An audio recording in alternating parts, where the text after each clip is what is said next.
Hello दोस्तों, आप सभी का स्वागत है हमारे यूट्यूब चैनल #भोजपुरी में। आज खेसारी भैया का एक गाना आया था जो कि बदनाम एंटरटेनमेंट के तरफ से कल उसका टीजर आया, आज गाना आया और गाना आते ही चोरी का इल्ज़ाम भी लगा दिया गया है।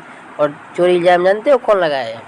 पवन सिंह के कुछ राइटर लोग और पवन सिंह के कुछ चहेते यूट्यूबर जो हैं, बड़े पड़े हैं। जानते ही हैं आप लोग कितने वो लोग महान हैं।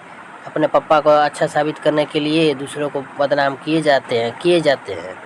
गाना सुबह खेसारी भैया का आया, उससे पहले पवन सिंह का भी रिलीज कर दिया गया, जबकि किसी भी उसके बच्चे को भी नहीं पता था कि पवन सिंह का कल गाना आने वाला है सुबह में। आज गाना आ गया तो अपने पापा को अच्छा साबित करने के चक्कर में वो लोग खेसारी लाल पे इल्ज़ाम लगाए जा रहे कि गाना चोरी कर लिए हैं। जबकि खुद ये कल नहीं 1 तारीख से ही पता चला गया था कि खेसारी भैया का 5 तारीख का गाना आ रहा है।